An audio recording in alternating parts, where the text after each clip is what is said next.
Hola, bienvenidos a mi canal, yo soy Rocío, estudiante de Psicología de la UNED, ya lo sabes. Y ahora nos vamos a poner con Psicología de la Atención.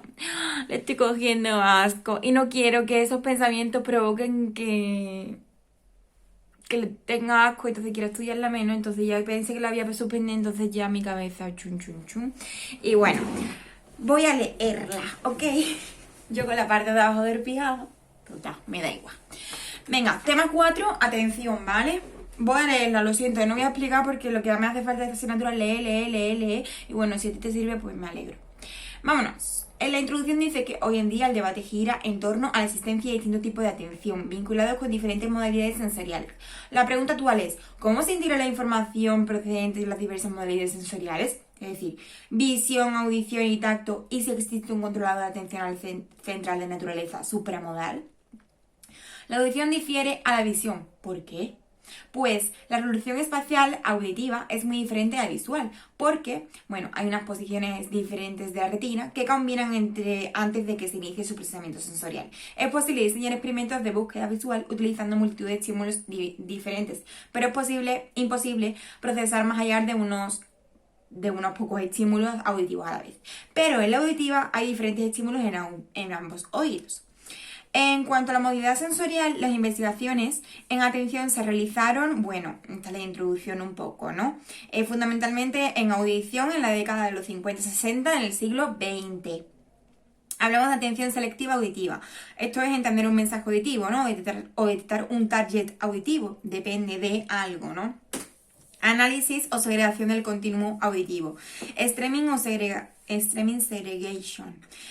Nuestra capacidad para analizar y fragmentar los sonidos complejos en componentes más simples. Esto nos permite diferenciar una fuente de información sonora de otras. Por ejemplo, la música barroca de 2 líneas melódicas, una compuesta por tonos altos y otras bajos, de Bregman.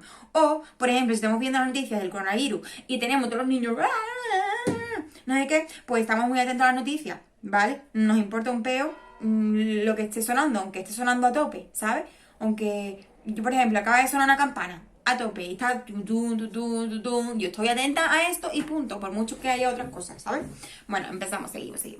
La segregación en el continuo es un tema de gran interés en la investigación sobre la atención auditiva. Y hablan del cocktail party, que ya lo hemos entendido otros temas, ¿no? Seguir 2 conversaciones simultáneamente, una atención dividida, seguir una e ignorar otra, que es la selección selectiva. Un spoiler es que en esta sección trataremos la atención selectiva. Una pregunta de examen. Proceso que nos permite diferenciar entre varios sonidos. Por ejemplo, entre el agua de un grifo y el del teclado de un ordenador. Esto es un análisis continuo auditivo. La escucha dicótica, el sombreado, ¿vale? Paradigma, esto es el paradigma de la escucha dicótica, habla de 2 fuentes diferentes de información auditiva que se presentan por separado en cada uno de los oídos del sujeto. Bajo condiciones de escucha dicótica es mucho más sencillo de seleccionar un único mensaje que bajo condiciones de escucha dicótica. 2 fluidos auditivos separados, más marcado de una naturaleza distinta de la escucha. Colin Sherry era el primero para la atención, ¿no? La tarea de sombreado se realizaba sorprendentemente muy bien.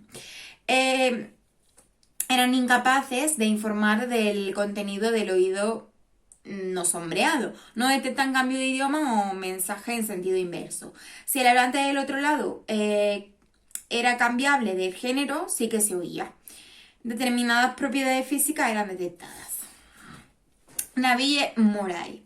35 veces una misma lista de palabras en oído no atendido. Si los mensajes eran iguales, si se daban cuenta. El mensaje no atendido favorecería el filtro atenuado. Esto hay que decirle a Broadbent, que hablaba mucho del filtro fijo, que anda, que toma. Vale. Pregunta de examen. ¿En qué circunstancias, según las experiencias realizadas por Treisman, puede atravesar el filtro parte de la información no atendida? Pues cuando existe una relación significativa entre aquello que se está atendiendo y lo que está entrando en el canal no aprendido. Otra pregunta. Supongamos que a través de auriculares presentamos a un participante un pasaje de una novela en el oído derecho y en el otro distinto de la novela, ¿no? En el oído izquierdo. Si se le solicita que repita en voz alta el pasaje presentado en el oído derecho e ignora el oído izquierdo, ¿qué teoría estamos utilizando? Amigos, el sombreado. Otra pregunta. Los modelos atencionales basados en la metáfora del filtro tienen su origen en las investigaciones sobre el paradigma de escucha dicótica. Otra pregunta. Propiedad física del mensaje sombreado que permite o facilita su selección. El tono. Enunciado.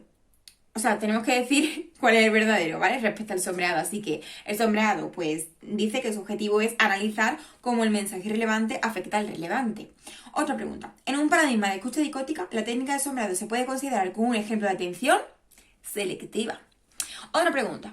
En los trabajos de Cherry, empleando la técnica de escucha dicótica con sombreado, los participantes fueron capaces de detectar cambios en el oído no atendido en función de los rasgos físicos. Estos resultados se interpretan como selección precategorial. 2.2. Factores que facilitan la selección. A ver, aquí, bueno, hablamos de que los oídos se comportaban como dos canales de procesamiento relativamente independientes que buscaron propiedades físicas del mensaje sombreado que permitían su selección en el detrímetro del mensaje alternativo. Ubicación espacial, desfase temporal y el tono. La localización espacial habla de que, bueno, la resolución espacial auditiva es muy limitada. El número de mensajes que pueden atenderse e ignorarse es también limitado. Esto se ha comprobado creando un tercer canal. Madre mía, tenía puesto canal. Bueno, tercer canal, el sombreado, que se deteriora espectacularmente, ¿no? Los oídos actúan a modo de canales de procesamiento diferales, ¿no? Por el potencial de interferencia entre ellos es elevado si el número de canales activos se incrementa la localización y tiene sus límites. Desfase temporal. Esas son palabras a la vez en los dos oídos. Para facilitar la selección del canal se separan con un pequeño desfase temporal entre ellos. La sincronía facilita la selección. Si te dicen dos cosas a la vez, no te enteras, pero si te dicen una primero y la otra seguida, a lo mejor te enteras de una y de otra. El tono actúa como filtro y facilita la selección de la información. Es más facilidad para atender un mensaje cuando las voces de cada uno de ellos son un género diferente. Venga, que tenemos que correr, que es mucho, el tema 4. El punto 2.3 habla del procesamiento semántico de la información no atendida. Vale, estudios posteriores se interesaron por conocer qué tipo de información podían adquirirse del canal no atendido. Escuchar su propio nombre en el canal ignorado. Por ejemplo, Morey decía, ¿puedes parar ahora? En el oído no sombreado, solo un 8% de personas pararon. Pero si decían por el nombre y decían, Rocío, ¿puedes parar ahora? Entonces, 33% de personas sí que actuaban. Treisman, un experimento, que es que todo esto es un experimento, entonces tenemos que verlo bien. Yo no me voy a poner a decir tampoco todos los experimentos, ¿vale? Voy a decir como un poco las conclusiones de sus experimentos. De una frase en un oído y luego en el otro y luego fraccionados, uno sombreaba y otro soltaba, la información del canal no atendido era analizada en un nivel semántico, al igual que la pronunciación de nuestro nombre en el canal no atendido puede captar nuestra atención. Las palabras que deben ignorarse pero se sujetan al contexto de una oración sombreada.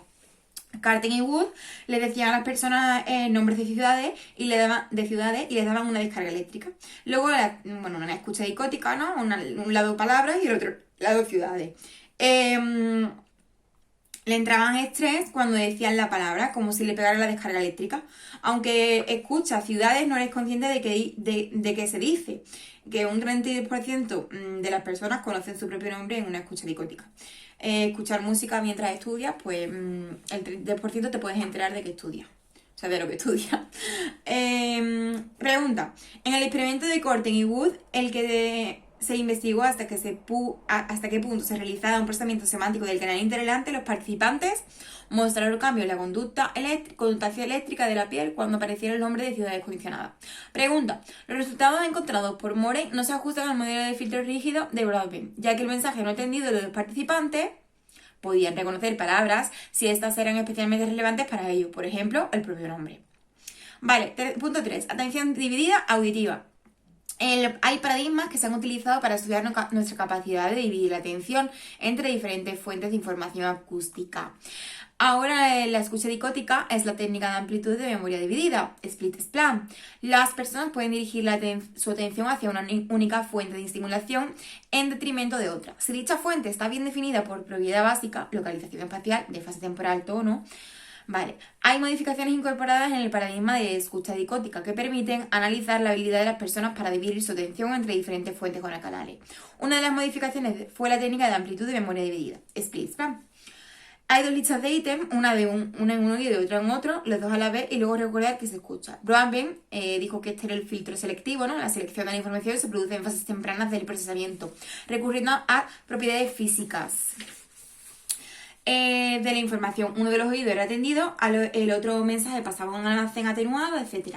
Y demostraron que se podían realizar recurriendo a propiedades semánticas. Pregunta: en la técnica de amplitud de memoria dividida, el participante debe atender a los mensajes presentados en ambos oídos. Pregunta: en la técnica de amplitud de memoria dividida de Broadbent, los participantes responderán los dígitos agrupados por cada canal de presentación, uno por un oído y después por el otro. Pregunta: variante de la técnica de escucha dicótica, ampliación de memoria dividida. Vale, 3.2. Tareas de detención auditiva. Cuando oyen el pi, pi, pi, pi, hay que darle al botón. Tenemos buena capacidad para dividir nuestra atención en ambos oídos y detectar targets relevantes aislados. La detención es buena si se presenta un único target en un momento dado. Si son varios targets, se discriminadamente entre sí. Si pongo dos me cuesta oírlo mucho. Si son diferentes entre sí, pero si son parecidos no, ¿vale? La detención falla cuando aparecen al mismo tiempo. Por ejemplo, un déficit del doble target. Dividir la atención auditiva entre diferentes canales para detectar estímulos relevantes simultáneos es mucho más difícil que atender a una única fuente de información. Punto 4. Funciones de alerta en la atención auditiva. Nuestra capacidad para atender a estímulos sonoros es independiente de la posición de la cabeza y de los oídos. Esa neutralidad es excepcional porque podemos percibir estímulos de cualquier dirección. La función de alerta de Hook, haz olivococlear, ¿vale? Conecta el tronco del encéfalo con la cóclea y hay un input que proviene de los centros auditivos del lóbulo temporal. El sistema de alerta y control necesario para protegernos de las distracciones. Los gatos que se les han lesionado de HOC se distraen más fácilmente. Este control es sensible ante la presencia de exógenos. Tal vez no desempeña un papel tan destacado cuando la atención auditiva está bajo control del sujeto y se orienta endógenamente.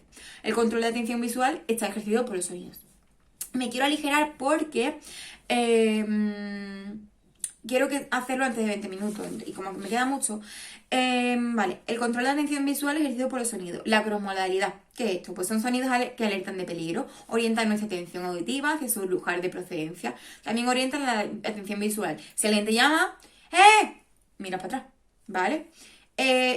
Pregunta: el control fisiológico interno de la atención auditiva, el haz olivococlear, pues ¿qué hace? Ayuda a sintetizar los receptores sensoriales, favoreciendo la selección de los sonidos revelantes. Punto 5. Predisposición atencional. Predisposición hacia la frecuencia. Si conocemos el tono es mucho mejor que si no. Exhibimos cierta predisposición atencional a aquello que esperamos que suceda, lo detectamos mejor, ¿vale? Venga, vamos. Paradigma de detección del estímulo sonda. Provee signal paradigma. Se familiariza un tono, le dan otro tono y tienen que pillar dónde está el target. Esto se llama gradiente de detección, que disminuye bruscamente al detectarse el target, pero si se desvía un poco lo detectamos menos. A los sujetos se les instruye dos targets a la vez de uno. Predisposición hacia el espacio. Predisponer a una persona a escuchar un sonido procedente de una determinada ubicación espacial puede facilitar su detención. Un adecuado ajuste de la atención auditiva con la localización de los eventos sonoros ayuda al procesamiento de los mismos. Corteza auditiva se organiza tonotópicamente, no topológicamente. Tal vez el cerebro humano está programado para orientar la atención auditiva de modo diferente, es decir, hacia la frecuencia, frente a la atención visual, que es hacia el espacio, ¿no? La localización no es un factor eficiente, pero sí lo es el tono. Conclusiones. Bueno, la frecuencia parece ser más importante que la localización espacial para orientar la atención auditiva. La frecuencia es más eficaz para seleccionar la información auditiva que la localización. Atender a una localización espacial relevante no necesariamente facilita la detención de ciertas propiedades del estímulo, tales como su frecuencia y duración. Pregunta: ¿la posición espacial de procedencia de un sonido no resulta tan importante para la percepción auditiva como lo es para la visual? Pregunta: ¿la información auditiva se procesa de forma secuencial? Pregunta: ¿los estímulos auditivos, constituyentes, patrones, distribuidos en el tiempo? Pregunta: ¿la atención auditiva parece comportarse como un filtro que solo pudiera atravesar las frecuencias que están dentro de una banda o franja correcta? Pregunta: si tras ejecutar series de ensayos en los participantes deben detectar un tono de 1000 Hz sobre un fondo recurrido, se les obliga a detectar un target de 1300 Hz, el rendimiento empeora. Pregunta: ¿la corteza auditiva se organiza tonotópicamente? Pregunta: en el contexto de la atención auditiva, cuando un oyente conoce de antemano la frecuencia del estímulo que le va a llegar, su umbral de detención es menor. De esto preguntan mucho, ¿eh? 5.1. Atendiendo a diferentes modalidades sensoriales, bueno, el procesamiento de multisensorial es cotidiano. Numerosas tareas cotidianas requieren que se integre información recogida desde diversos sentidos. La psicología de la atención estudia la crossmodalidad. Ay. Los beneficios del procesamiento multisensorial, que acabamos, antes de 20 minutos. Es posible tener la información de varias modalidades sensoriales sin coste. Esto es un experimento, ¿vale? Hay determinadas exigencias de procesamiento que eliminan los beneficios de la presentación bimodal. No detectar cambios de la intensidad o sin detectar cambios de la duración de los estímulos. Esto nos hace trabajar peor, por ejemplo. Predisposición hacia una modalidad sensorial. Predisponer a una persona a esperar un estímulo de una modalidad sensorial determinada afecta a su procesamiento. Esto es un experimento con los LED, también verlo, ¿vale? El 5.2 habla de dominancia visual. Está compitiendo con información procedente de otras modalidades. La información visual captura y controla nuestra percepción. Podemos tener un montón de sensaciones, pero nos quedamos con lo visual por mucho que escuche algo. Si una persona está diciendo, qué guapa está, y te está mirando así, qué guapa está, ¿tú con qué te quedas? Por mucho que te diga, te queda con la cara de mierda que te está mirando, no te lo crees, ¿vale? El procesamiento visual acapara los recursos atencionales que serían necesariamente para el procesamiento auditivo. La modalidad ética también puede verse dominada por los estímulos visuales. La ilusión de las manos de goma, por ejemplo. Esto es un experimento con los dedos, ¿vale? Miradlo. Puede existir una predisposición atencional hacia la visión, pero no es algo universal. Vivimos en un mundo de visión, prácticamente. El 5.3... efectos de la información visual sobre la localización auditiva, la ventriloquía, ¿vale? El mover los labios en las series y películas, o hablar con una marioneta y los labios cerrados. ¿Qué quiere? ¿Cómo está? ¿Tú qué sabes? ¿Me entendéis? Madre mía. El efecto de ventriloquía desaparecería si la señal auditiva era fácilmente localizable, al ser emitida por un único altavoz. El estímulo visual no atraía atención auditiva hacia su posición y el beneficio sobre la tarea de detección de un target posterior también se volatilizaba. Estos son diferentes experimentos, ¿vale? Miradlo. Pregunta, si existiera sincronía entre la información auditiva y la visual, la alusión al ventriloquio desaparece. Y el 5.4 habla de efectos de la atención en la percepción del dolor. Si sabemos que nos va a doler, nos va a dar en algún lado, nos hace más sensible y nos va a doler más, ¿vale? Esto hay un estudio que si a ti, tú te dices, te van a hacer una vacuna, ¿vale? Y te dicen, cuidado que te va a doler, a ti te va a doler más. Pero si te dicen, ahora te la pongo y ya te la he puesto, parece que no te enteras. Es que eso es así, ¿vale? Hay estudios que están, Se acabó el tema 4, no me lo puedo creer. La verdad que esta asignatura me está costando un poquillo, en plan, de entender algunos conceptos. Es verdad que es fácil porque los experimentos y demás pues son sencillos, pero algunas palabras o algunas cosillas me cuesta un poco. Bueno, pues de ahí, te estoy ayudando, suscríbete, nos vamos con el tema 5. Besos.